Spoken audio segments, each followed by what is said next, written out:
Salam, selamat pagi. Jumpa lagi bersama saya Pendeta Samuel Pandi SP. Dalam jumpa pagi, kembali kita dikuatkan dengan firman Tuhan. Saya membaca kitab 1 Raja-Raja pasal 11 ayat 4. Sebab pada waktu Salomo sudah tua, istri-istrinya itu mencondongkan hatinya kepada Allah-Allah lain, sehingga ia tidak dengan sepenuh hati berpaut kepada Tuhan Allahnya seperti Daud ayahnya. Saudara-saudara yang dikasihi Tuhan,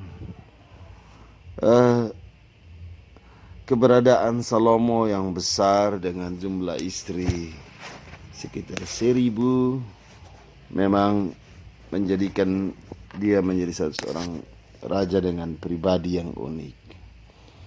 Bayangkan 1.000 istri, seandainya satu hari dia mengunjungi satu saja, saudara, habis tahun pun dia belum selesai mengunjungi 1.000 istrinya, karena satu tahun 365 hari.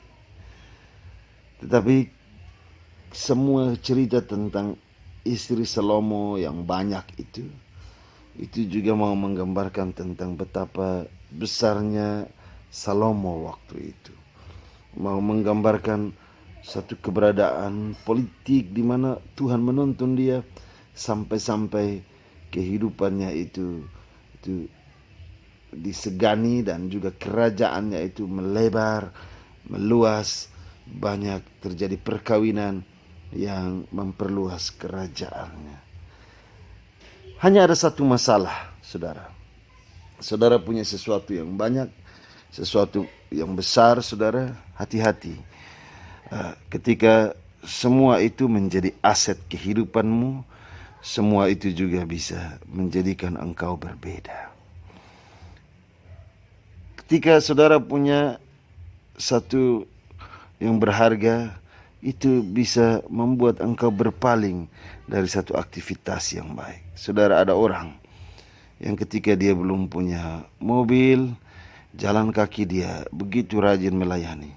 Tetapi begitu dia punya mobil, dia hanya habiskan hari dengan mencuci mobil, membersihkan mobil, tidak mau mobil kotor, sehingga waktunya tersita untuk tidak melayani.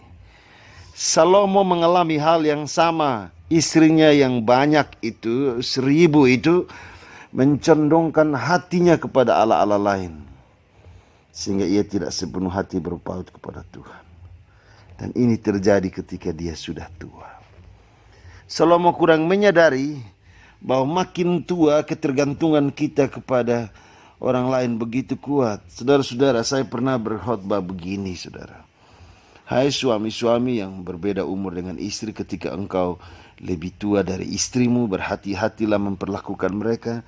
Karena ketika engkau tua, bisa saja istrimu memperlakukan engkau dengan tidak adil. Ini maksud saya untuk mengingatkan, ketika menjalani rumah tangga, jalanilah dengan baik. Tidak usah lagi ada kekerasan, tidak usah berlaku yang jahat.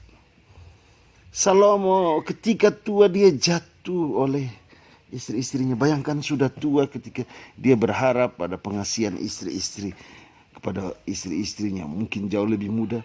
Bayangkan mereka menjerumuskan dia untuk keluar dari sesuatu yang penting. Dunia fantasi yang indah karena cinta.